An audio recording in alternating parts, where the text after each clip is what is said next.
ಸಾರ್ವಜನಿಕರ ಕಷ್ಟಗಳಿಗೆ ಎಷ್ಟು ರಾತ್ರಿ ಕರೆದ್ರೂ ಕೂಡ ಬರುವಂತ ವ್ಯಕ್ತಿತ್ವ ರಮೇಶ್ ರೈ ಮಾತ್ರ. ಹೊರಗಿಂದ ನೋಡುವಾಗ ರಮೇಶ್ ರೈಗಳು ಭಾರತೀಯ ಜನತಾ ಪಾರ್ಟಿ ಒಬ್ಬ ಕಾರ್ಯಕರ್ತನಾಗಿ ಏನು ಕೆಲಸ ಮಾಡ್ತಾನೆ ಅದು ಒಂದು ಮುಖ ಮಾತ್ರ ನಮಗೆ ಕಾಣ್ತಾ ಇತ್ತು. ಇನ್ನೊಂದು ಮುಖದಲ್ಲಿ ಅವರು ಸಮಾಜದಲ್ಲಿರುವಂತ ಎಲ್ಲಾ ವರ್ಗದ ಜನರ ಒಟ್ಟಿಗೆ ಅವರು ಬೆರೆತ ಅವ್ರು ಮಾಡ್ತಿರುವಂತ ಕೆಲಸ ಜನರನ್ನು ನೋಡಿದಾಗ ಅನಿಸಿತು. ಎಲ್ರಿಗೂ ಧೈರ್ಯ ಹೇಳುವಂತ ಮನುಷ್ಯ ಯಾಕೆ ಧೈರ್ಯ ಕಳ್ಕೊಳ್ತಾನಂದ್ರೆ ದೈವ ಸಂಕಲ್ಪ ಇರಬೇಕು. ಆ ಮನುಷ್ಯ ಆ ರೀತಿ ಮಾಡ್ಲಿಕ್ಕೆ ಖಂಡಿತವಾಗಿ ಸಾಧ್ಯ ಇರಲಿಲ್ಲ. ಕರ್ಣರ ಗುಣವನ್ನು ಮರಣದಲ್ಲಿ ನೋಡುವ ಒಬ್ಬ ದುಃಖಿತ ಇದ್ರೆ ಅವನ ಕಣ್ಣೀರೊರೆಸುವಂತ ಕೆಲಸ ಮಾಡುವಂತ ವ್ಯಕ್ತಿತ್ವ ಅವರದ್ದು. ಅವರೊಬ್ಬ ಅಜಾತ ಶತ್ರು ಅಂತೇಳಿ ಅಂತ ಸವಾಲನ್ನು ಎದುರಿಸುವಂತ ಒಂದು ವ್ಯಕ್ತಿತ್ವ ನಾನು ಕಂಡುಕೊಂಡಾಗೆ ರಮೇಶ್ ರೈ ಅವರಿಗೆ ಇತ್ತು. ಅಭಿವೃದ್ಧಿಯ ಜೊತೆಯಲ್ಲಿ ಆ ಜನರ ವಿಶ್ವಾಸವನ್ನು ಗಳಿಸಬೇಕು ಅಂತೇಳಿ ತೋರಿಸಿಕೊಟ್ಟಂತ ಒಬ್ಬ ವ್ಯಕ್ತಿ ರಮೇಶ್ ರೈ ಅವರು. ಸಣ್ಣ ಹುಡುಗರಿಂದ ಹಿಡಿದು ವಯೋವೃದ್ಧರ ತನಕ ರಮೇಶ್ ಅಂದ್ರೆ ಭಾರತೀಯ ಜನತಾ ಪಕ್ಷಕ್ಕೆ ಒಂದು ಋಣ ಇದೆ ರಮೇಶ್ ರೈ ಅವರು. ರಮೇಶ್ ರೈ ಅವರ ಶ್ರದ್ಧಾಂಜಲಿ ಸಭೆಯಲ್ಲಿ ಅವರ ಅಕಾಲಿಕ ಮರಣದಿಂದ ನಮ್ಮ ಪಕ್ಷಕ್ಕೆ ತುಂಬಲಾರದ ನಷ್ಟ ಆಗಿದೆ. ಅವರ ಶ್ರದ್ಧಾಂಜಲಿ ಸಭೆಯ ಪ್ರಾಸ್ತಾವಿಕ ಮಾತನ್ನು ಈ ಜೀವನದಲ್ಲಿ ನಾವು ಮಾತಾಡಿದ್ದೇವೆ. ಪುತ್ತೂರು ನಗರಸಭೆಯ 25 ಸದಸ್ಯರಲ್ಲಿ ಓರ್ವರಾಗಿರ್ತಕ್ಕಂಥ ರಮೇಶ್ ರೈ ಅವರು ನಮ್ಮನ್ನೆಲ್ಲ ಅಗಲಿದ್ದಾರೆ ಅಂತ ಹೇಳಲಿಕ್ಕೆ ಭಾಳ ದುಃಖದಿಂದ ಹೇಳಲಿಕ್ಕೆ ನಾನು ಹೇಳ್ತಾ ಇದ್ದೇನೆ. ಪ್ರಾಯಶಃ 2013ರಲ್ಲಿ ಪುರಸಭೆ ಇರುವಾಗ ಪ್ರಥಮವಾಗಿ ಮೊಟ್ಟೆತಡಕದಲ್ಲಿ ಚುನಾಯಿತರಾಗಿ ಆಗಿನ ಪುರಸಭೆಯಲ್ಲಿ ಭಾಳ ಮುತುವರ್ಜಿಯಿಂದ ಕೆಲಸ ಮಾಡ್ತಾ ಮೊಟ್ಟೆದಡಕವನ್ನು ಬಲಿಷ್ಠವಾಗಿ ಮಾಡೋದರಲ್ಲಿ ಅವರ ಕೆಲಸ ಕಾರ್ಯಗಳು ಭಾಳಷ್ಟು ಪಕ್ಷಕ್ಕೆ ಕೊಡುಗೆ ಇದೆ. ಆ ನಂತರದ 2019ರ ಚುನಾವಣೆ 2ನೇ ಬಾರಿಗೆ ನೆಲ್ಲಿಕಟ್ಟೆಯಲ್ಲಿ ಅವರು ನಿಂತಾಗ ಅವರ ಎದುರು ಕಾಂಗ್ರೆಸ್ ಪಕ್ಷದಿಂದ ಶಕ್ತಿ ಸಿನ್ನರು ಎದುರಾಳಿಯಾಗಿ ನಿಂತಿದ್ದರು. ಆ ಸಂದರ್ಭದಲ್ಲಿ ಈಗಲೂ ನಮಗೆ ನೆನಪಿದೆ, ಪ್ರಬಲವಾಗಿ ಪೈಪೋಟಿ ಕೊಟ್ಟು ಆಗಿನ ಅಭ್ಯರ್ಥಿ ಶಕ್ತಿ ಸಿನ್ನರು ಅಲ್ಪಮತದಿಂದ ಚುನಾವಣೆಯನ್ನು ಗೆದ್ದ ನಂತರ ಅವರು ಚುನಾವಣಾ ಇದಕ್ಕೆ AC ಕಚೇರಿಗೆ ಬಂದಿದ್ದನ್ನು ನಾನು ಆ ಸಂದರ್ಭದಲ್ಲಿ ಉಲ್ಲೇಖ ಮಾಡ್ತಾಯಿದ್ದೆ. ಆ ರೀತಿಯ ಪೈಪೋಟಿಯನ್ನು ಕೊಟ್ಟು ಅವರು ಗೆಲ್ತಾರೆ ಅಂತೇಳಿ ನಮ್ಮದೆಲ್ಲ ಆಯಿತು. ಒಂದು ಸಣ್ಣ ಅಂತರದಲ್ಲಿ ಸೋತಿದ್ದಾರೆ. ಆ ನಂತರದ ಉಪಚುನಾವಣೆಯಲ್ಲಿ ಭಾಳ ಪೈಪೋಟಿಯಿಂದ ನಾವು ಆ ಸೀಟನ್ನು ಭಾರತೀಯ ಜನತಾ ಪಾರ್ಟಿ ಪಡ್ಕೊಂಡಿದೆ. ಅವರ ವ್ಯಕ್ತಿತ್ವ ಯಾವ ರೀತಿ ಇತ್ತು ಅಂತ ಹೇಳಿದರೆ, ಪುರಸಭೆಯಲ್ಲಿ ಆ ನಂತರ ಮೇಲ್ದರ್ಜೆ ನಗರಸಭೆಯಲ್ಲಿ ಅವರು ಕನಿಷ್ಠ ಅವರ ವಾರ್ಡಿನ ಬಗ್ಗೆ ಪ್ರತಿ ಸಾಮಾನ್ಯ ಸಭೆಯಲ್ಲಿ ಚರ್ಚೆ ಮಾಡದ ದಿವಸಗಳಿಲ್ಲ. ಆ ಸಂದರ್ಭದಲ್ಲಿ ರಾಜೇಶ್ ಬನ್ನೂರು ಕೂಡ ಇದ್ದರು. ಯಾವುದೇ ವಾರ್ಡಿನಲ್ಲಿ ಸಮಸ್ಯೆ ಇದ್ದರೆ ನೇರವಾಗಿ ಹೇಳುವಂಥ ವ್ಯಕ್ತಿತ್ವ ಉಳ್ಳವರು. ಯಾವುದೇ ಹಿಂಜರಿಕೆ ಅಥವಾ ನಾನು ಮಾತಾಡಿದರೆ ಎಲ್ಲಿಯಾದರೂ ತಪ್ಪಾಗ್ತದಾ ಇಲ್ಲೋ ಅಂತ ಆ ಬಗ್ಗೆ ಇಲ್ಲ. ಜನರ ಕಷ್ಟ ಸಮಸ್ಯೆಗಳೇನುಂಟು ಅದನ್ನು ನೇರವಾಗಿ ಹೇಳುವಂಥ ಕೆಲಸ ಕಾರ್ಯಗಳನ್ನು ಆ ಸಂದರ್ಭದಲ್ಲಿ ಮಾಡ್ತಾಯಿದ್ದರು. ಅಂತೂ ಕಾರ್ಯಕರ್ತರಿಗೆ ಹತ್ತಿರ, ಸಾರ್ವಜನಿಕರ ಕಷ್ಟಗಳಿಗೆ ಎಷ್ಟು ರಾತ್ರಿ ಎಷ್ಟೊತ್ತಿಗೆ ಕರೆದ್ರೂ ಕೂಡ ಬರುವಂಥ ವ್ಯಕ್ತಿತ್ವ ಇದ್ದದ್ದು ರಮೇಶ್ ರೈ ಅವರಿಗೆ ಮಾತ್ರ. ಅಂಥ ವ್ಯಕ್ತಿಯನ್ನು ನಾವು ಇವತ್ತು ಕಳ್ಕೊಂಡಿದ್ದೇವೆ. ಅವರ ಒಡನಾಟ ಯಾವ ರೀತಿ ಇತ್ತು ಅಂತ ಹೇಳೋದನ್ನು ನಾವೆಲ್ಲ ನೋಡಿದ್ದೇವೆ.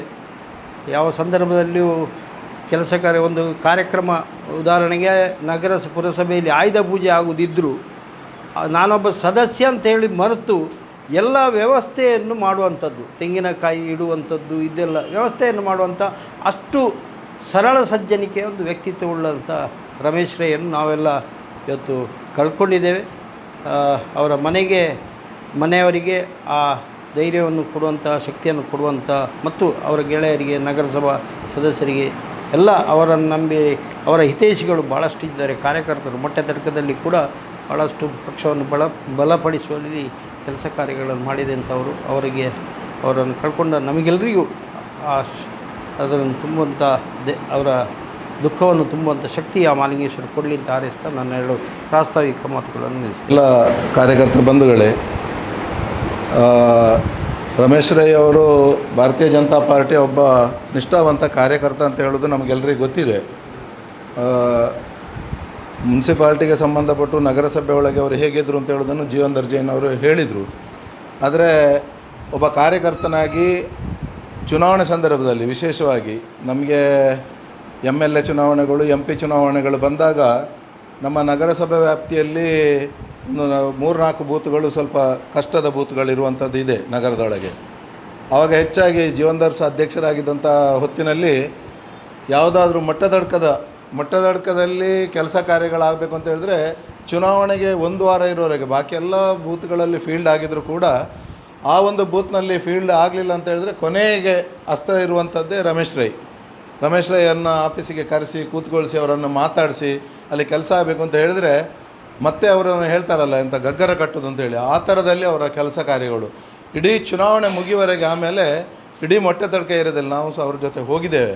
ಹಾಗಾಗಿ ಅಲ್ಲಿ ಕೆಲಸ ಕಾರ್ಯಗಳನ್ನು ಭಾರತೀಯ ಜನತಾ ಪಾರ್ಟಿಯ ಒಬ್ಬ ಅಭ್ಯರ್ಥಿ ಅದು ಲೋಕಸಭೆಗೆ ಇರ್ಬೋದು ಅಲ್ಲ ವಿಧಾನಸಭೆಗೆ ಇರ್ಬೋದು ಯಾರು ಅಂತ ನೋಡದೆ ಅವರು ಆ ರೀತಿಯ ಒಂದು ಕೆಲಸವನ್ನು ಮಾಡಿ ಒಂದು ಯುವಕರ ತಂಡವನ್ನೇ ಅಲ್ಲಿ ಸಾಮಾನ್ಯವಾಗಿ ನಾವು ಅಲ್ಲಿ ಹೋದರೆ ಒಂದು ಮೀಟಿಂಗ್ ಮಾಡಿದರೆ ಯಾವುದಾದ್ರು ಮನೆಯಲ್ಲಿ ಮಾಡಿದರೆ ಅಲ್ಲಿ ನಮ್ಮ ಆಟೋಗಳಿದ್ದಾರೆ ಅವರ ಮನೆಯಲ್ಲಿ ಬೂತ್ ಮೀಟಿಂಗ್ ಏನಾದ್ರು ಮಾಡಿದರೆ ಅಲ್ಲಿ ಯಾವಾಗಲೂ ಸಂಘರ್ಷ ಅಂದರೆ ಗಲಾಟೆಗಳೇ. ಅದು ಅವು ಆತಿಜಿ ಇಂದು ಆತಿಜಿ ಹೀಗೆ ಜೋರು ಗಲಾಟೆ ಆಗುವಂಥದ್ದು. ಆ ಸಂದರ್ಭದಲ್ಲಿ ಕೂತಂಥ ರಮೇಶ್ ರೈಗಳು ಎದ್ದು ಮಾತನಾಡ್ತಾ ಅವ್ರ ಜೊತೆ ಅವರು ಕೂಗ್ತಾರೆ. ಬೊಬ್ಬೆ ಹೊಡೆದು ಕೂಗಲಿಕ್ಕೆ ಬರೋದು ಲಾಸ್ಟಿಗೆ ಕೂಗುವಾಗ ಎಲ್ಲರೂ ಸಮಾಧಾನ. ಕೊನೆಗೆ ಮರುದಿನದಿಂದ ಎಲ್ಲರೂ ಫೀಲ್ಡಿಗೆ ಇಳಿಯುವಂಥ ಕೆಲಸ. ಇತ್ತೀಚೆಗೆ ಕಳೆದ ಚುನಾವಣೆಯಲ್ಲಿ ಕೂಡ ಅದೇ ರೀತಿ ಆಯ್ತು. ಅಲ್ಲಿ ನಾವು ಹೋದಾಗ ಎಲ್ಲರೂ ಜೀವನ್ದಾಸ್ ಇದ್ದರು ಇದರಲ್ಲಿ. ಅಲ್ಲಿ ಹೋಗಿ ಜೋರು ಅಂದರೆ ಖಂಡಾಬಟ್ಟೆ ಗಲಾಟೆಗಳು ಅದು ಆಗ್ತಿದ್ದು ಅಂತ.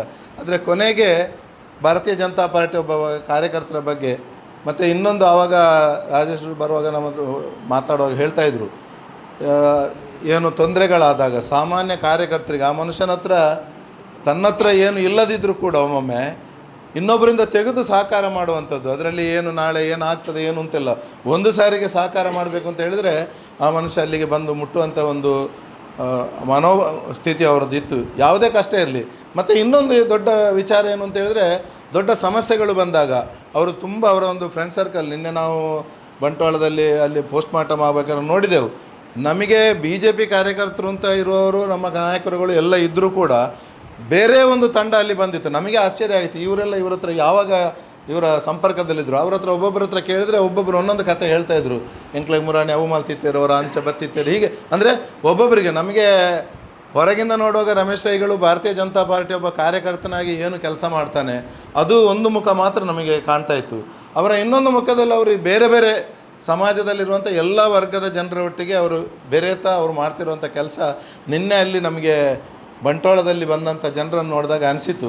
ಹಾಗಾಗಿ ಒಬ್ಬ ಒಳ್ಳೆಯ ಕಾರ್ಯಕರ್ತ ಒಂದು ಈ ಸಂದರ್ಭದಲ್ಲಿ ಅವರನ್ನು ನಿನ್ನೆ ದಿನ ನಮಗೆ ನಾವು ಅದನ್ನೇ ಹೇಳ್ತಾ ಇದ್ದೆವು, ಎಲ್ರಿಗೂ ಧೈರ್ಯ ಹೇಳುವಂಥ ಮನುಷ್ಯ ಯಾಕೆ ಧೈರ್ಯ ಕಳ್ಕೊಳ್ತಾನಂದರೆ ಜೀವನ ಅಂತ ಹೇಳುವಂಥದ್ದು ಕೊನೆಗೆ ಏನಂದರೆ ಸಾವು ಎಲ್ರಿಗೂ ನಿಶ್ಚಿತವೇ, ಅದರಲ್ಲಿ ಏನು ಮಾತಾಡಲಿಕ್ಕಿಲ್ಲ. ಆದರೆ ಆ ಸಾವನ್ನು ಯಾವ ರೀತಿ ನಾವು ಸ್ವೀಕಾರ ಮಾಡಬೇಕು ಮತ್ತು ಅದು ಹೇಗೆ ಬರಬೇಕು ಅಂತ ಹೇಳುವಂಥದ್ದು ದೈವ ಸಂಕಲ್ಪ ಇರಬೇಕು. ಇಲ್ಲದ್ರೆ ಆ ಮನುಷ್ಯ ಆ ರೀತಿ ಮಾಡಲಿಕ್ಕೆ ಖಂಡಿತವಾಗಿ ಸಾಧ್ಯ ಇರಲಿಲ್ಲ.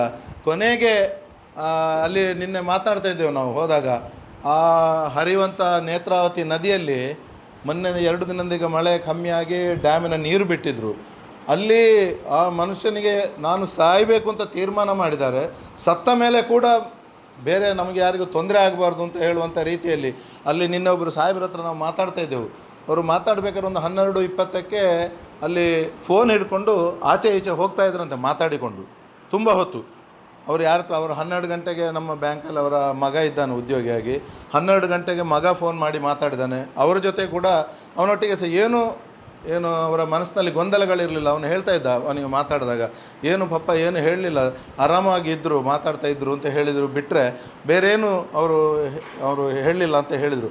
ಹಾಗಾಗಿ ಅಲ್ಲಿ ಆ ಜಾಕ್ವೆಲ್ ಇದೆ, ಆ ಜಾಕ್ವೆಲ್ಗೆ ಹೋಗಿ ಆ ಮನುಷ್ಯರು ಹಾರಿದರೆ ಆ ಜಾಕ್ವೆಲ್ನ ಒಳಗೆ ಬಿದ್ದರೆ ಸತ್ತ ಮೇಲೆ ಬಾಡಿ ಅಲ್ಲಿಂದ ಖಂಡಿತ ಮೂವ್ ಆಗೋದಿಲ್ಲ, ಅಲ್ಲಿ ಹೊರಗೆ ಹೋಗೋದಿಲ್ಲ. ಆದರೆ ಅದೇ ಅಲ್ಲಿಂದ ಮುಂದೆ ಹೋಗಿ ಎಲ್ಲಿಯಾದರೂ ನದಿಗೆ ಹಾರಿದ್ದಿದ್ರೆ ಆ ನದಿ ನೀರು ಹರಿದುಕೊಂಡು ಉಳ್ಳಾಲದವರೆಗೆ ಹೋಗ್ತದೆ. ನಾವು ತುಂಬ ಸರಿ ಕೇಳಿದ್ದೇವೆ, ಯಾರಾದರೂ ಸಮುದ್ರಕ್ಕೆ ಹಾರಿದಾಗ ನಾವು ಇವರನ್ನು ನೋಡಿದ್ದೇವೆ. ಉಳ್ಳಾಲದ ಸಂಕದ ಹತ್ರ ಹಾರಿದಂಥ ನಮ್ಮ ಸಿದ್ಧಾರ್ಥ ಅವರು, ಕಾಫಿ ಡೇಯ ಸಿದ್ಧಾರ್ಥ ಅವರು ಹಾರಿದಾಗ 3 ದಿನಗಳ ನಂತರ ಶವ ಸಿಕ್ಕುವಂಥ ವ್ಯವಸ್ಥೆ ಆಗಿತ್ತು. ಮನೆಯವರಿಗೂ ಕೂಡ ಸ್ನೇಹಿತರಿಗೂ ಕೂಡ ತೊಂದರೆ ಆಗಬಾರ್ದು ಅಂತ ಹೇಳುವ ದೃಷ್ಟಿಕೋನ ಇಟ್ಟುಕೊಂಡು ಸಾಯಬೇಕು ಅಂತ ತೀರ್ಮಾನ ಮಾಡಿದಾಗಲೂ ಕೂಡ ಆ ಜಾಕ್ವೆಲ್ನ ಒಳಗೆ ಹಾರಿ ಪ್ರಾಣವನ್ನು ಕಳ್ಕೊಳ್ಳುವಂಥ ಸ್ಥಿತಿ. ಅಲ್ಲಿ ನಿನ್ನೆ ಈಜುಗಾರರೆಲ್ಲ ಇಳಿದಾಗ ಒಂದು ಸಾರಿ ಅಲ್ಲಿ ಯಾವುದೇ ಶವ ಇಲ್ಲ ಅಂತ ಹೇಳಿ ಅವರು ಬಂದು ಹೇಳಿದಾಗ ಸಂಜೀವಣ್ಣ ಹೇಳಿದ್ರು ಅವರ ಮನಸ್ಸಿನಲ್ಲಿ ಇತ್ತು ಅಲ್ಲಿ ಈ ಶವ ಎಲ್ಲ ಹರಿದುಕೊಂಡು ಅತ್ಲಾಗೆ ಹೋಗಿರ್ಬೋದಾ ಅಂತ ಹೇಳುವಂಥದ್ದು. ಕೊನೆಗೆ ಮತ್ತೆ ಮುಳುಗಾರರು ಬಂದು ಇಳಿದು ಒಳಗೆ ಹೋದಾಗ ಅವರ ಶವ ಸಿಕ್ಕಿತ್ತು. ಮತ್ತಿದ್ದು ನಾವೆಲ್ಲ ವಿಡಿಯೋದಲ್ಲಿ ನೋಡಿದ್ದೇವೆ ಅದು ಶವವನ್ನು ಹೇಗೆ ತೆಗೆದಿದ್ದಾರೆ ಅಂತ ಹೇಳುವಂಥದ್ದು. ಹಾಗಾಗಿ ಕೊನೆಯಲ್ಲಿ ಸಾಯುವಂಥ ಸಂದರ್ಭದಲ್ಲಿ ಕೂಡ ನಾನು ಸಾಯಬೇಕು, ಆದರೆ ಇನ್ನೊಬ್ಬರಿಗೆ ತೊಂದರೆ ಆಗಬೇಕಾದ್ರು ಶವ ಬೇಗ ಸಿಗಬೇಕು ಅಂತ ಹೇಳುವ ದೃಷ್ಟಿಯಲ್ಲಿ ಆ ಜಾಕ್ವೆಲ್ ಅದನ್ನು ಸಾಮಾನ್ಯವಾಗಿ ಈಗ ಹೊಸ ಸಂಕ ಅಲ್ಲಿದ್ದು ನೇತ್ರಾವತಿದು ಆದ ಮೇಲೆ ಆ ಹಳೆ ಸಂಕದಲ್ಲಿ ಯಾರು ಹೋಗುವಂಥವರು ಇಲ್ಲ, ಮತ್ತು ಅದು ಆ ಜಾಗವನ್ನು ನೋಡಿದವರು ಇಲ್ಲ. ಅಷ್ಟು ಇದರೊಳಗೆ ಅಂತ ಒಂದು ವ್ಯವಸ್ಥೆ ಉಂಟು ಅಂತ ಹೇಳಿ. ಹಾಗಾಗಿ ರಮೇಶ್ ರೈ ಅವರು ಭಾರತೀಯ ಜನತಾ ಪಾರ್ಟಿಯ ಒಬ್ಬ ಕಾರ್ಯಕರ್ತನಾಗಿ ಮತ್ತೊಬ್ಬ ಸಾಮಾಜಿಕ ಕಾರ್ಯಕರ್ತರಾಗಿ ಎಲ್ಲರೊಟ್ಟಿಗೆ ಒಂದು ಅದ್ಭುತವಾದಂಥ ಒಂದು ತನ್ನ ವ್ಯಕ್ತಿತ್ವವನ್ನು ಬೆಳೆಸಿಕೊಂಡವರು. ಅವರು ಇವತ್ತು ತೀರೋಗಿದ್ದಾರೆ. ಅವರ ಮಕ್ಕಳ ಹತ್ರ ಮಾತಾಡಿದಾಗ ಸಹ ಹಾಗೆ ಭಾಳ ದುಃಖದಲ್ಲಿ ಇದ್ದರು. ಮಾಲಿಗೆ ಬೇರೆಯವರು ಮನುಷ್ಯ ನಾವೇನು ಅವರಿಗೆ ಮಾಡಲಿಕ್ಕೆ ಸಾಧ್ಯ ಇಲ್ಲ. ಯಾಕಂದರೆ ದುಃಖ ಭರಿಸೋ ಶಕ್ತಿ ಮತ್ತೊಂದು ಮರೆಯುವಂಥದ್ದು ನಮ್ಮ ಇದರಲ್ಲೇ ಇರುವಂಥದ್ದು. ಇವತ್ತು ನಾಳೆ ಹಾಗೆ ವರ್ಷ ಹೋದಾಗೆ ವ್ಯಕ್ತಿಯನ್ನು ನಾವು ಮರಿತಾ ಹೋಗ್ತೇವೆ. ಆದರೆ ಮನೆಯಲ್ಲಿರುವಂಥ ಅವರ ಕುಟುಂಬಕ್ಕೆ ಅದನ್ನು ಮರೀಲಿಕ್ಕೆ ಅಷ್ಟು ಸುಲಭ ಆಗೋದಿಲ್ಲ. ಯಾಕಂದರೆ ಆ ರೀತಿಯ ಅವರ ಒಡನಾಟಗಳು ಇತ್ತು. ನಿನ್ನೆ ಕೂಡ ಹೇಳ್ತಾ ಇದ್ರಲ್ಲಿ, ಕೊನೆಗೆ ಮನೆಯಿಂದ ಹೊರಟು ಸುಳ್ಯಕ್ಕೆ ಹೋಗಬೇಕಾದ್ರೆ ಫೋನ್ ಮರ್ತಿದ್ದೆ ಅಂತೇಳಿ ಮನೆಗೆ ಬಂದು ಫೋನ್ ತೆಕ್ಕೊಂಡು ನಾನು ಹೀಗೆ ಸುಳ್ಯಕ್ಕೆ ಹೋಗಿ BC ರೋಡಿಗೆ ಕಾರ್ಯಕ್ರಮವನ್ನು ಉಂಟು ಅದಕ್ಕೆ ಹೋಗಿ ಬರ್ತೇನೆ ಅಂತ ಹೇಳಿ ಹೋದವರು. ಹಾಗಾಗಿ ಆ ಭಗವಂತ ಮಹಾಲಿಂಗೇಶ್ವರ ಅವರ ಮನೆಯವರಿಗೆ ಆ ದುಃಖವನ್ನು ಭರಿಸುವ ಶಕ್ತಿ ಕೊಡಲಿ ಅಂತ ಆ ಭಗವಂತನಲ್ಲಿ ನಾವು ಪ್ರಾರ್ಥನೆ ಮಾಡುತ್ತಾ ನನ್ನ ಮಾತನ್ನು ಮುಗಿಸ್ತೇನೆ. ಜೈ. ನಮ್ಮ ಸದಸ್ಯರಂಥ ದಿವಂಗತ ರಮೇಶ್ ರೈ ನೆಲ್ಲಿಕಟ್ಟೆ ಅವರ ಶ್ರದ್ಧಾಂಜಲಿ ಸಭೆಯಲ್ಲಿ ಉಪಸ್ಥಿರುವಂಥ ಮಂಡಲದ ಅಧ್ಯಕ್ಷರಾದಂಥ ಶಿವಕುಮಾರ್ ಅವರೇ, ನಗರಸಭೆ ಅಧ್ಯಕ್ಷರಾದಂಥ ಲೀಲಾತಿ ಅವರೇ, ನಿಕಟಪೂರ್ವ ಅಧ್ಯಕ್ಷರಾದಂಥ ಜೀವನ್ಧರ್ ಜೈನ್ ಅವರೇ, ಪ್ರಸನ್ನ ಮಾಡ್ತಾ ಅವರೇ, ನಮ್ಮೆಲ್ಲ ಹಿರಿಯ ಕಾರ್ಯಕರ್ತ ಬಂಧುಗಳೇ, ಇವತ್ತು ಒಬ್ಬ ಕಾರ್ಯಕರ್ತನ ಬಗ್ಗೆ ನಾವು ಶ್ರದ್ಧಾಂಜಲಿ ಅರ್ಪಿಸುವಂಥ ಸಂದರ್ಭದಲ್ಲಿ ನಾವೆಲ್ಲ ಈ ಒಂದು ನೆಮ್ಮದಿಯ ಜೀವನಕ್ಕೆ ಇಂಥ 10 ಕಾರ್ಯಕರ್ತರು ಜೀವನ ಪೂರ್ತಿ ತಮ್ಮನ್ನು ತಾವು ತೊಡಗಿಸಿಕೊಂಡಿದ್ದಾರೆ. ಅದಕ್ಕಾಗಿ ಅವರನ್ನು ಸ್ಮರಿಸುವಂಥ ಒಂದು ಕೆಲಸವನ್ನು ಮಾಡ್ತಾಯಿದ್ದೇವೆ. ನಾವು ಹುಡ್ತೇವೋ ಇಲ್ಲವೋ ಅಂತ ಗೊತ್ತಿಲ್ಲಂತೆ. ಅದಕ್ಕೆ ಹೇಳ್ತಾರೆ ನಮ್ಮ ಹುಟ್ಟು ಆಕಸ್ಮಿಕ ಅಂತ. ಹುಟ್ಟಿದ ಮೇಲೆ ನಮಗೆ ಗ್ಯಾರಂಟಿ ಗೊತ್ತುಂಟು, ನಾನು ಒಂದು ದಿವಸ ಸಾಯ್ತೇನೆ ಅಂತೇಳಿ.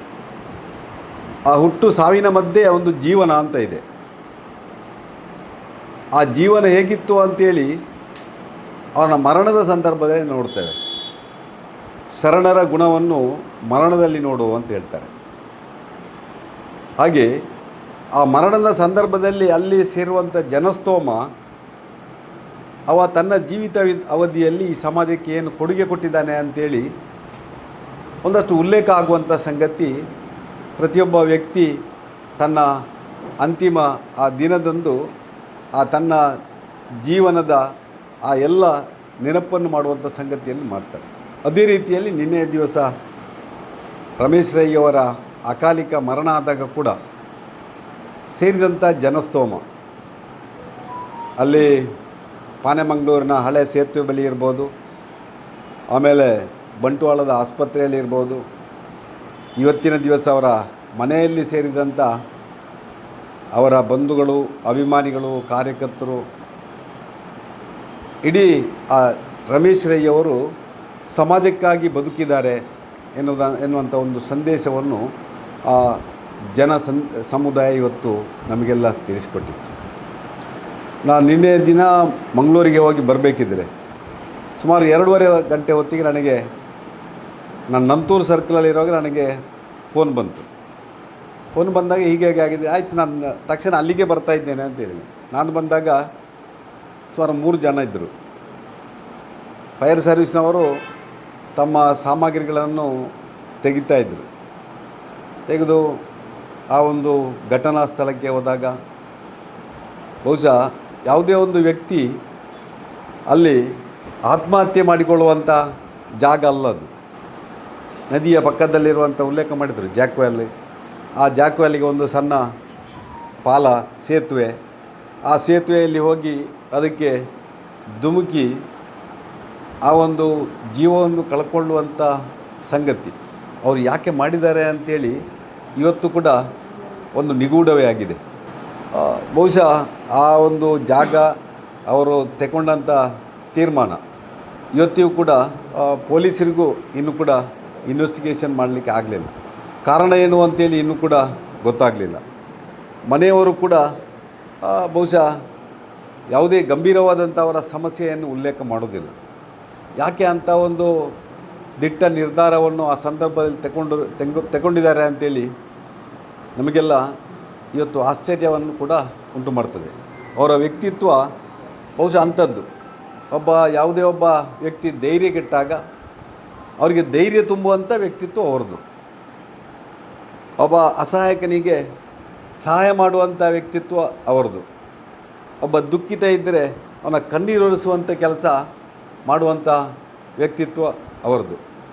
ಅಂಥ ಒಬ್ಬ ವ್ಯಕ್ತಿ ನಿನ್ನೆ ದಿವಸ ಮಾತಾಡ್ತಿದ್ರು, ಅವರೊಬ್ಬ ಅಜಾತ ಶತ್ರು ಅಂತೇಳಿ. ಚುನಾವಣೆಗೆ ನಿಂತಾಗ ಎಲ್ಲರನ್ನೂ ಮಾತಾಡಿಸುವಂಥದ್ದು. ಬಹುಶಃ ಅಲ್ಲಿ ಚುನಾವಣೆ ಸಂದರ್ಭದಲ್ಲಿ ಕೂಡ ಯಾವುದೇ ವ್ಯಕ್ತಿಯನ್ನು ದೂಷಿಸದೆ ಆ ರಾಜಕಾರಣ ಮಾಡುವಂಥ ಒಂದು ಕೆಲಸವನ್ನು ಅವರು ಮಾಡ್ತಾಯಿದ್ರು ಅಂತೇಳಿ ಉಲ್ಲೇಖ ಮಾಡಿದ್ರು. ಜೀವನದರ 3 ಸಲ ಚುನಾವಣೆಗೆ ನಿಂತಿದ್ದರು ಅಂತೇಳಿ. 3 ಸಲ ಚುನಾವಣೆಗೂ ನಿಲ್ಲಬೇಕಿದ್ರೆ ಅವರಿಗೆ ಕೊಟ್ಟಂಥ ಕ್ಷೇತ್ರ ಗೆಲ್ಲುವಂಥ ಕ್ಷೇತ್ರವನ್ನು ನಾವು ಅವರಿಗೆ ಆಯ್ಕೆ ಮಾಡಲಿಲ್ಲ. ಸೋಲುವಂಥ ಮತ್ತು ಸ್ಪರ್ಧೆ ಇರುವಂಥ ಜಾಗವನ್ನೇ ಅವರಿಗೆ ಆಯ್ಕೆ ಮಾಡಿಕೊಟ್ಟಿತ್ತು. ಸವಾಲಿರುವಂಥ ಜಾಗವನ್ನೇ ಅವರಿಗೆ ಆಯ್ಕೆ ಮಾಡಿಕೊಟ್ಟಿತ್ತು. ಅಂಥ ಸವಾಲನ್ನು ಎದುರಿಸುವಂಥ ಒಂದು ವ್ಯಕ್ತಿತ್ವ ಬಹುಶಃ ನಾನು ಕಂಡುಕೊಂಡಾಗೆ ರಮೇಶ್ ರೈ ಅವರಿಗೆ ಇತ್ತು ಅಂತೇಳಿ. ಯಾಕಂದರೆ ಅವರ ಆ ವ್ಯಕ್ತಿತ್ವ, ಪಾದರಸದಂಥ ವ್ಯಕ್ತಿತ್ವ, ಎಲ್ಲ ಜನರನ್ನು ಒಂದುಗೂಡಿಸಿ ಅವರನ್ನು ಸಮಜಾಯಿಸಿ ಪ್ರೀತಿ ವಿಶ್ವಾಸದಿಂದ ಕೊಂಡೋಗುವಂಥ ಒಬ್ಬ ವ್ಯಕ್ತಿ ರಮೇಶ್ ರೈ ಅವರು ನಮ್ಮ ಒಬ್ಬ ನಗರಸಭೆಯ ಜನಪ್ರತಿನಿಧಿಯಾಗಿ, ಪಕ್ಷದ ಕಾರ್ಯಕರ್ತನಾಗಿ, ಒಬ್ಬ ಸಮಾಜ ಸೇವಕನಾಗಿ, ವೃತ್ತಿಯಲ್ಲಿ ಡ್ರೈವಿಂಗ್ ಸ್ಕೂಲನ್ನು ನಡೆಸಿಕೊಂಡು ಜೀವನದಲ್ಲಿ ಭಾಳಷ್ಟು ಕಷ್ಟ, ಸೋಲನ್ನು, ನಷ್ಟವನ್ನು ಅನುಭವಿಸಿ ಇವತ್ತು ಒಂದು ಹಂತಕ್ಕೆ ಅವರ ಕುಟುಂಬ ಬಂದಿತ್ತು ಅಂತೇಳಿ ಅವರ ಮನೆಯವರು ನಮಗೆ ಹೇಳಿದರು, ಅವರ ಸಂಬಂಧಿಕರು ಹೇಳಿದರು. ಎಲ್ಲ ವ್ಯವಸ್ಥಿತವಾಗಿ ಕುಟುಂಬವನ್ನು ಸೆಟ್ಲಾಗುವಂಥ ಹಂತಕ್ಕೆ ಬಂದಾಗ ಬಹುಶಃ ಇವರ ಈ ತೀರ್ಮಾನ ನಮ್ಮನ್ನೆಲ್ಲ ಕಂಗೆಡಿಸಿದೆ ಅಂತೇಳಿ.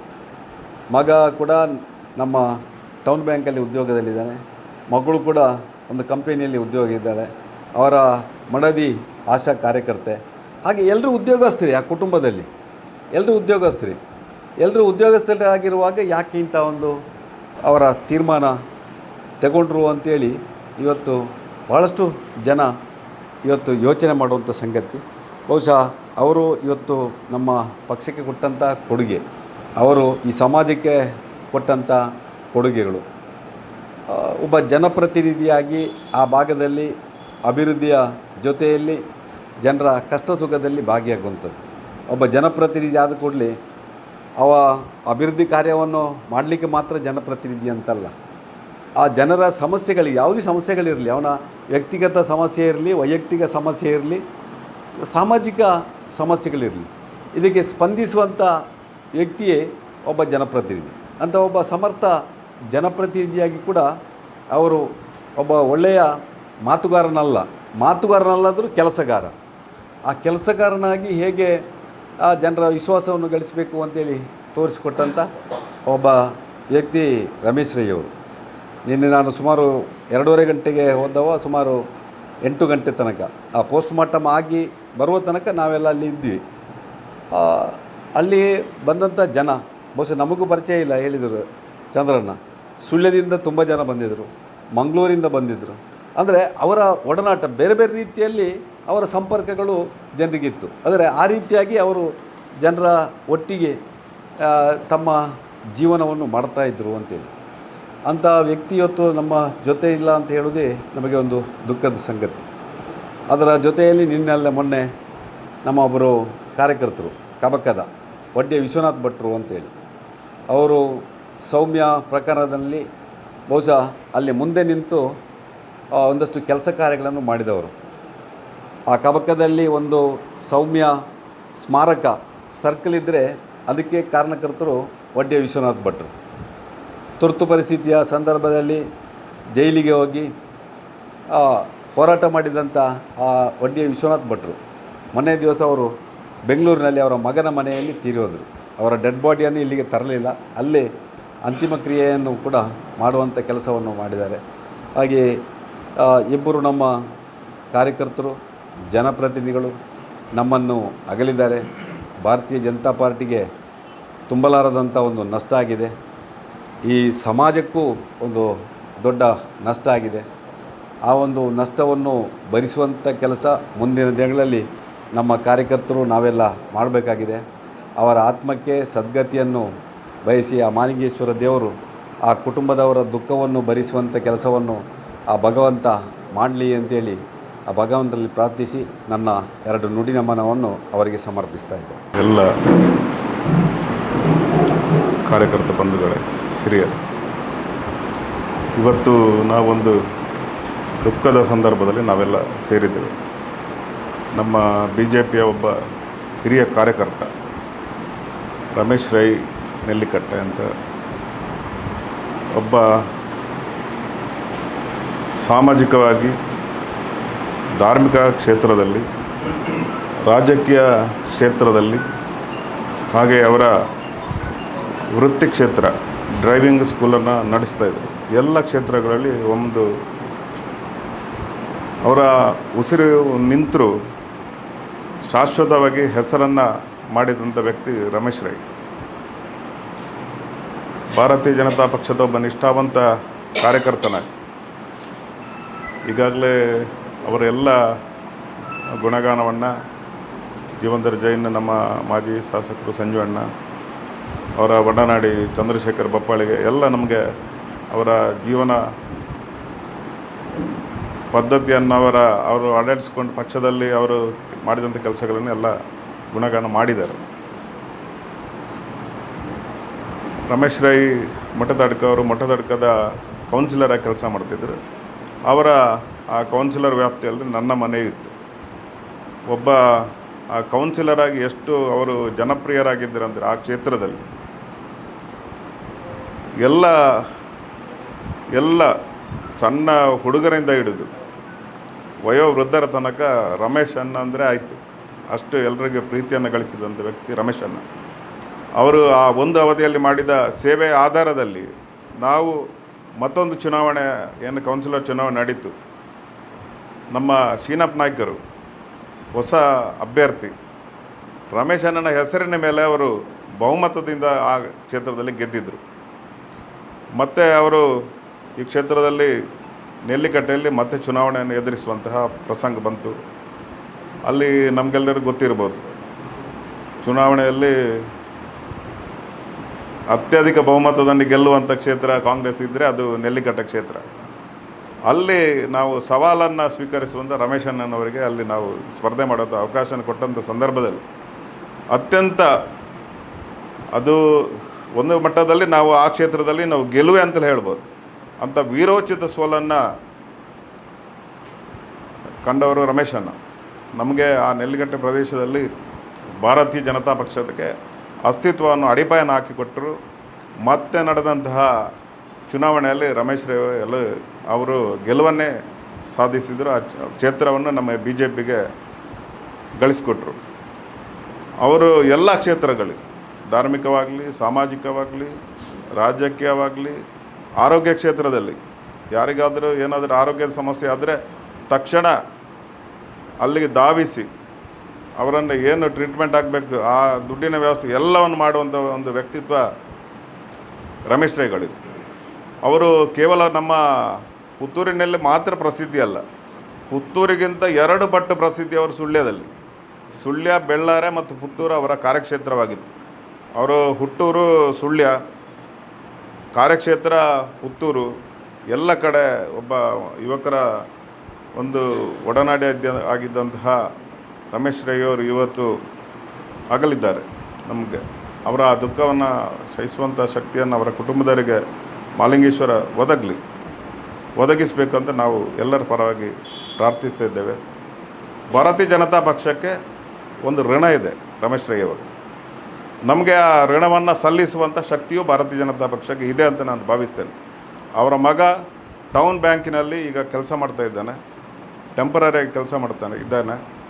ಅವನನ್ನು ಪರ್ಮನೆಂಟ್ ಮಾಡುವುದರ ಮುಖಾಂತರ ರಮೇಶ್ ರೈ ಅವರ ಋಣವನ್ನು ನಾವು ಭಾರತೀಯ ಜನತಾ ಪಕ್ಷದ ಇಲ್ಲಿ ಸೇರಿರುವಂಥ ಎಲ್ಲ ನಮ್ಮ ಪಕ್ಷದ ನಾಯಕರು ಅವರನ್ನು ಪರ್ಮನೆಂಟ್ ಮಾಡುವುದರ ಮುಖಾಂತರ ಆ ಋಣವನ್ನು ತೀರಿಸಬೇಕನ್ನುವ ವಿನಂತಿಯನ್ನು ನಿಮ್ಮೆಲ್ಲರಲ್ಲಿ ಮಾಡುತ್ತಾ ರಮೇಶ್ ರೈ ಅವರಿಗೆ ಸದ್ಗತಿಯನ್ನು ಪ್ರಾರ್ಥಿಸ್ತಾ ನನ್ನ ಶ್ರದ್ಧಾಂಜಲಿ ಮಾತುಗಳು ನಿಲ್ಲಿಸ್ತಾ ಇದ್ದೇನೆ. ಜೈ ಹಿಂದ್, ಜೈ ಭಾರತ್. ಪಕ್ಷದ ಹಿರಿಯರೇ, ಕಿರಿಯರೇ,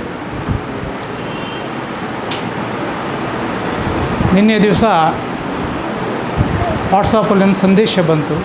ಒಂದು ಮೊಬೈಲ್ ಮತ್ತು ಏನೋ ವಸ್ತುಗಳು ನೇತ್ರಾವತಿಯ ನದಿಯಲ್ಲಿ ಪತ್ತೆಯಾಗಿದೆ. ಸ್ವಲ್ಪ ಸಮಯದ ನಂತರ ಅದು ರಮೇಶ್ ರೈಗಳದ್ದು, ರಮೇಶ್ ರೈಗಳು ಜೀವವನ್ನು ತ್ಯಜಿಸಿಕೊಂಡಿದ್ದಾರೆ ಅಂತ ಒಂದು ಸಂದೇಶ ಬಂತು. ಭಾಳ ದುಃಖ ಆಯಿತು. ಯಾಕಂದರೆ ಮೊನ್ನೆಯಷ್ಟೇ ಟೌನ್ ಬ್ಯಾಂಕಿನ ಚುನಾವಣೆಯಲ್ಲಿ ರಮೇಶ್ ರೈಗಳ ಪಾತ್ರ ಏನಂದಂತೂ ನಮಗೆ ಗೊತ್ತು. ತುಂಬ ಓಡಾಟ ಮಾಡಿದವರು. ಅದರ ಮುಂಚೆಯೂ ಕೂಡ ನಾನು ಗಮನಿಸಿದ್ದೇನೆ. ರಾಜೇಶ್ ಬನ್ನೂರು ಮತ್ತು ವಿಶ್ವನಾಥ್ ಬಳ್ವಾರು ಸೋತ ನೆಲ್ಲಿಕೆಟ್ಟೆ ಕ್ಷೇತ್ರದಲ್ಲಿ ಮತ್ತೊಮ್ಮೆ ಅದನ್ನು ಗೆಲ್ಲಿಸಿಕೊಡುವಂಥ ಕಾರ್ಯವನ್ನು ಮಾಡಿದಂಥವರು ರಮೇಶ್ ರೈಗಳು. ಮುಂಚೆಯೂ ಕೂಡ ಮೊಟ್ಟತಡಕದಲ್ಲಿ ಅವರ ಜವಾಬ್ದಾರಿಯನ್ನು ನಾನು ಸ್ವಲ್ಪ ನೋಡಿಕೊಂಡಿದ್ದೆ. ಭಾಳಷ್ಟು ಮುತುವರ್ಜಿಯಿಂದ ಆ ಕ್ಷೇತ್ರದಲ್ಲಿ ಕೆಲಸ ಮಾಡಿ ಅಲ್ಲೊಂದು ಒಗ್ಗಟ್ಟನ್ನು ತಂದಂಥ ಒಂದು ವ್ಯಕ್ತಿ ಅಂದರೆ ಅದು ರಮೇಶ್ ರೈಗಳು. ರಮೇಶ್ ರೈಯವರ ಆತ್ಮಕ್ಕೆ ಪರಮಾತ್ಮನು ಚಿರಶಾಂತಿಯನ್ನು ನೀಡಲಿ. ಅವರ ಆ ಕುಟುಂಬಕ್ಕೆ ದುಃಖವನ್ನು ಸಹಿಸುವಂಥ ಶಕ್ತಿಯನ್ನು ದೇವರು ಕೊಡಲಿ ಅಂತ ಬೇಡ್ತಾ, ಇನ್ನೊಬ್ಬ ಹಿರಿಯ ಕಾರ್ಯಕರ್ತ ನಮ್ಮ ಮುಂಚೆ ವೆಂಕಟರಾಯ ಪ್ರಭು ಅಂತ ಅವರು ನಮ್ಮ ಸೆಕ್ರೆಟರಿ ಆಗಿದ್ದವರು, ಅವರ ತಂದೆ ಗೋಪಾಲಕೃಷ್ಣ ಬಾಬು ಜನಸಂಘದ ಕಾಲದಿಂದಲೂ ನಮ್ಮ ಜೊತೆ ಇದ್ದವರು, ಹಿರಿಯರು. ಪಂಚಾಯತ್ ಚುನಾವಣೆಯಲ್ಲಿ ನಿಂತು ಒಮ್ಮೆ ಸೋಲನ್ನು ಕೂಡ ಅನುಭವಿಸಿದವರು. ಪಕ್ಷಕ್ಕಾಗಿ ಸಂಘಟನೆಗಾಗಿ ತುಂಬ ಕೆಲಸವನ್ನು ಮಾಡಿದಂಥ ಗೋಪಾಲಕೃಷ್ಣ ಪ್ರಭುಗಳು ಕೂಡ ಕೆಲವು ದಿನಗಳ ಹಿಂದೆ ನಮ್ಮನ್ನು ಅಗಲಿದ್ದಾರೆ. ಅವರಿಗೂ ಕೂಡ ಪರಮಾತ್ಮನು ಚಿರಶಾಂತಿಯನ್ನು ನೀಡಲಿ. ಅವರ ದುಃಖವನ್ನು ಸಹಿಸುವಂಥ ಆ ಶಕ್ತಿಯನ್ನು ಅವರು ಮತ್ತೆ ವಿಶ್ವನಾಥ್ ಬಳ್ವಾರ್ ಅವರು ಗೆದ್ದಂಥ ಕ್ಷೇತ್ರಕ್ಕೆ ಮತ್ತೆ ಒಂದು 2 ಬಾರಿ ನಮಗಲ್ಲಿ ಗೆಲ್ಲುವಂಥ ಅವಕಾಶ ಇರಲಿಲ್ಲ. ಆ ಕ್ಷೇತ್ರವನ್ನು ಮತ್ತೆ ಛಲದಿಂದ ಗೆದ್ದುಕೊಟ್ಟವರು ನಮ್ಮ ರಮೇಶ್ ರೈಗಳು.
ಸುದ್ದಿ ಚಾನಲ್, ಕ್ಷಣ ಕ್ಷಣದ ಸುದ್ದಿಗಾಗಿ.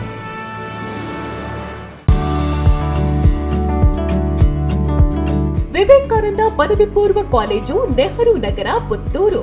ಅನುಭವಿ ಅಧ್ಯಾಪಕ ವೃಂದದಿಂದ ಬೋಧನೆ, ವಿಶಾಲ ಜ್ಞಾನ ಭಂಡಾರವನ್ನ ಹೊತ್ತ ಗ್ರಂಥಾಲಯ, ವಿಶಾಲವಾದ ಪ್ರಯೋಗಾಲಯಗಳು.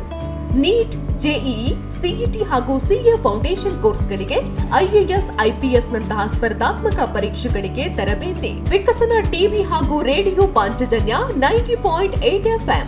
ಕಾಲೇಜು ಬಸ್ ವ್ಯವಸ್ಥೆ, ಕ್ರೀಡೆಗೆ ಒತ್ತು ಕೊಟ್ಟು ವಿಶಾಲವಾದ ಕ್ರೀಡಾಂಗಣ. ವಿದ್ಯಾರ್ಥಿನಿಯರಿಗಾಗಿ ಕಾಲೇಜ್ ಕ್ಯಾಂಪಸ್ನಲ್ಲೇ ಪ್ರತ್ಯೇಕ ವಸತಿ ನಿಲಯಗಳು. ಅರ್ಹ ಬಡ ಪ್ರತಿಭಾವಂತ ವಿದ್ಯಾರ್ಥಿಗಳಿಗಾಗಿ ಹಲವು ವಿದ್ಯಾರ್ಥಿ ವೇತನಗಳು. ಪ್ರತಿ ವರ್ಷವೂ ರಾಷ್ಟ್ರ, ಅಂತಾರಾಷ್ಟ್ರೀಯ ಮಟ್ಟದಲ್ಲಿ ಸಾಧನೆಗೈಯುತ್ತಿರುವ ವಿದ್ಯಾರ್ಥಿ ಸಮೂಹ. ನಮ್ಮಲ್ಲಿ ಲಭ್ಯವಿರುವ ಕೋರ್ಸ್ಗಳು: ವಿಜ್ಞಾನ ವಿಭಾಗ, ಪಿಸಿಎಂಬಿ, ಪಿಸಿಎಂಸಿ, ಪಿಸಿಎಂಎಸ್, ಪಿಸಿಎಂಎ. ವಾಣಿಜ್ಯ ವಿಭಾಗ, ಎಸ್ಸಿಬಿಎ, ಎಸ್ಸಿಬಿಎ, ಇಸಿಬಿಎ. ಕಲಾ ವಿಭಾಗ, ಎಚ್ಇಪಿಎಸ್.